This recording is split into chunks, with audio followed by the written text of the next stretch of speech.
Cerita ini memiliki dua versi teks dan audio. Silahkan pilih sesuai yang diinginkan, bisa dilihat di playlist. Bagian 7. Nada. Novel Dendam Pernikahan karya Poppy Novita. Vida melirik jam di dinding ruang tamu. Sudah menunjukkan pukul 9 malam. Ia menghela napas dan kembali menghubungi nomor suaminya. Sudah sejak 1 jam yang lalu.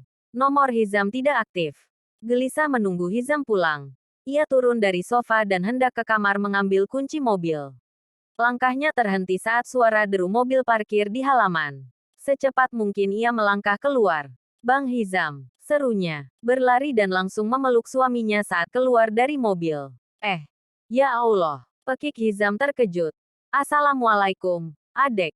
Waalaikumsalam. Vida melepas pelukannya. Abang ini kemana saja? Kenapa HP-nya mati? Kenapa jam segini baru pulang? Cecar Vida dengan bibir sedikit mengerucut. Ya Allah. Iya maaf. HP abang baterainya lowbat dan tadi mobil sempat mogok. Maaf. Ya, sudah bikin adek khawatir. Hizam mengecup pelan kening istrinya lalu mengajak masuk. Ada sedikit rasa bersalah ketika harus membohongi istri. Tetapi memberitahu kebenaran hanya akan menyakiti hati. Melihat Vida merunduk sedih atau bahkan menangis, adalah hal yang jangan sampai Hizam lakukan. Abang mandi dulu. Ya, nanti baru makan. Hizam mengusap pipi Vida. Setelah mendapat anggukan ia pergi ke kamar. Sedangkan Vida menyiapkan makan malam. Hizam mengusap wajah seraya beristighfar. Langkahnya berat karena pikiran selalu tertuju kepada desakan ibunya. Lagi, ia harus dihadapkan oleh pilihan tersulit. Ibu tetaplah yang utama dan surganya. Tetapi istri adalah tanggung jawabnya. Naila, seorang wanita berparas ayu dengan jilbab ungu itu mengulurkan tangan memperkenalkan diri. Hizam. Jawab Hizam sopan dengan menangkupkan kedua tangan di depan dada. Oh, maaf, Bang. Naila sedikit tak enak hati. Tapi Anjani ibunya Hizam merangkul bahu dan segera mempersilakan duduk di sofa ruang tamu rumahnya. Pertemuan singkat di rumah Anjani di daerah Bogor itu sengaja dilakukan untuk memperkenalkan Naila, wanita 28 tahun yang sedang mencari seorang suami. Anjani berhasil meyakinkan Naila untuk berkenalan dengan anaknya yang sudah berstatus suami. Tetapi 10 tahun belum memiliki keturunan. Harapan Anjani adalah menjodohkan mereka. Lalu memiliki cucu dari anak lelaki kesayangannya.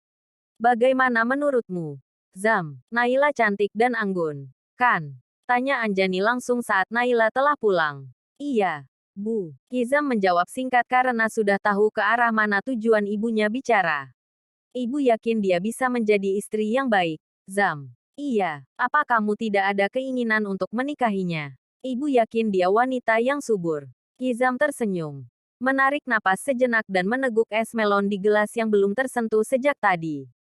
Zam, ibu ini serius. Loh, kamu sudah 35 tahun tapi belum memiliki anak. Mau sampai kapan? Menunggu umur 40 atau 50 atau memang berniat tidak mau memiliki anak sama sekali? Ujar Anjani menggebu-gebu. Ibu. Hizam tersenyum dengan tangan menyentuh bahu Anjani. Maafkan Hizam karena sampai sekarang belum bisa memberi keturunan kepada ibu. Tolong doakan. Semoga Allah segera memberi kepercayaan kepada Hizam dan Vida untuk memiliki anak. Kamu ini, pukas Anjani dengan helaan napas berat. Islam mengizinkan seorang lelaki untuk melakukan poligami. Zam. Apalagi ada alasan kuat di balik itu semua. 10 tahun itu bukan waktu yang singkat. Zam. Apa salahnya mencoba dan berusaha? Benar Ibu. Islam memang mengizinkan seorang lelaki untuk berpoligami. Tapi, untuk yang mampu dan bisa berbuat adil. Ibu yakin kamu bisa berbuat adil terhadap istri-istrimu nanti. Zam. Pukas Anjani penuh penekanan. Hizam hanya lelaki biasa. Bu. Masih banyak salah dan dosa. Untuk berpoligami. Jujur Hizam tidak sanggup. Hizam sangat mencintai Vida. Bu. Rasanya tidak sanggup kalau harus menyakiti hatinya. Belum selesai Hizam berkata. Wanita berkerudung biru tua itu sudah lebih dulu menukasnya. Vida pasti akan mengerti. Zam. Lagi pula. Vida tidak bisa memberimu anak. Dia tidak mungkin egois memikirkan dirinya sendiri. Kan? Dia harus rela dan ikhlas.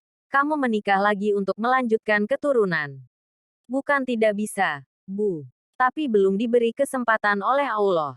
Kami berdua normal dan tidak ada masalah apa-apa. Itu artinya hanya menunggu waktu yang tepat Allah menitipkan anak kepada kami. Mau sampai kapan menunggu? Zam. Anjani berdecak.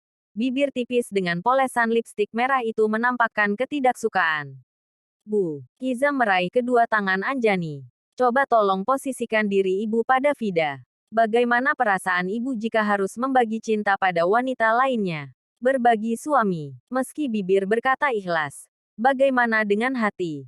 Melihat suami chat dengan wanita lain saja pasti sudah sakit hati. Apalagi harus melihat suami menikahi wanita lain. Anjani mendesah panjang dan memalingkan wajah. Ya terserah kamu. Ibu hanya berusaha agar kamu bisa mendapat keturunan. Punya anak selagi usia masih muda. Kalau kamu lebih mementingkan perasaan istrimu, ya terserah. Alhamdulillah. Terima kasih atas pengertiannya, Bu. Hizam mencium tangan Anjani. Sungguh, Hizam tidak ingin durhaka kepada ibu. Tapi Hizam juga tidak ingin berdosa karena menyakiti hati istri. Mohon maaf kalau Hizam banyak salah sama ibu. Maaf. Sampai saat ini belum bisa memberi ibu cucu.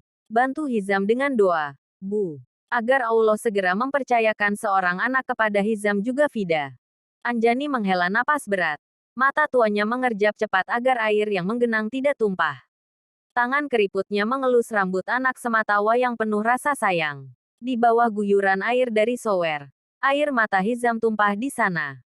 Menahan nyeri di dada. Menahan tangis agar istrinya tidak curiga. Cukuplah ia yang tahu dengan rencana ibunya. Karena jika Vida tahu, akan terucap kata persetujuan meski air mata berjatuhan. Hizam tahu bagaimana istrinya. Seorang wanita yang akan dengan ikhlas merelakan ia menikah lagi demi kebaikannya. Aira mondar-mandir di ruang tamu dengan perasaan gelisah. Dava pergi keluar setelah makan malam dan sampai sekarang belum juga pulang. Katanya hanya sebentar ingin mengambil mobil yang tertinggal di kedai. Aira kembali menelepon nomor suaminya tetapi sama sekali tidak terhubung. Ia berdecak dan melihat jam di layar ponsel sudah menunjukkan pukul 2 malam. Ya Allah. Bang Dava, kemana sebenarnya? Bilangnya keluar sebentar tapi sampai selarut ini belum juga pulang. Aira menghela napas panjang lalu mengempaskan tubuh ke sofa. Menyandarkan tubuh dengan bantal di pangkuan. Matanya sudah tidak tahan dengan kantuk yang menyerang. Tetapi pikiran masih saja melayang.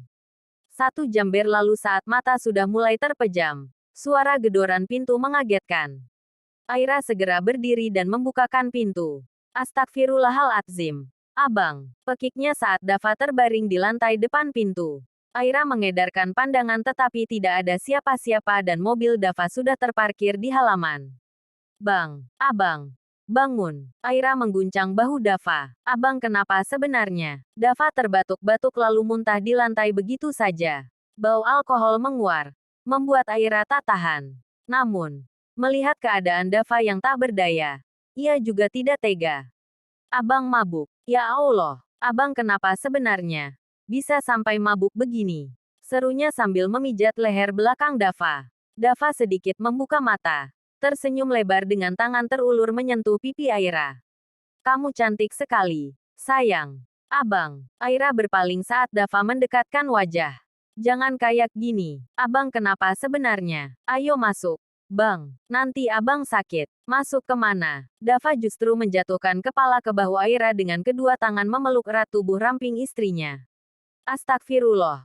Bang, ayo masuk. Di rumah nggak ada orang. Aira nggak kuat bawa abang sendirian. Abang, ayo berdiri. Aira mendorong tubuh Dava dengan susah payah dan mengajaknya berdiri. Mau ngapain masuk? Di sini lebih enak. Dava tertawa kecil dengan wajah meringis menahan nyeri di kepala. Ya Allah. Bang, ayo ke kamar. Ganti baju. Baju abang bau alkohol. Aira nggak tahan. Aira bantu bersihin badan abang. Ya, ayo. Ke kamar. Ya, ayo. Dava masih tersenyum dengan lebarnya. Mulai bangkit berdiri meski sempoyongan. Aira meraih tangan kanan Dava dan meletakkan di pundaknya. Membopong Dava masuk rumah dengan susah payah. Saat membantu Dava berganti pakaian di kamar, Aira mendengar lirih suara suaminya menyebut sebuah nama. Nada.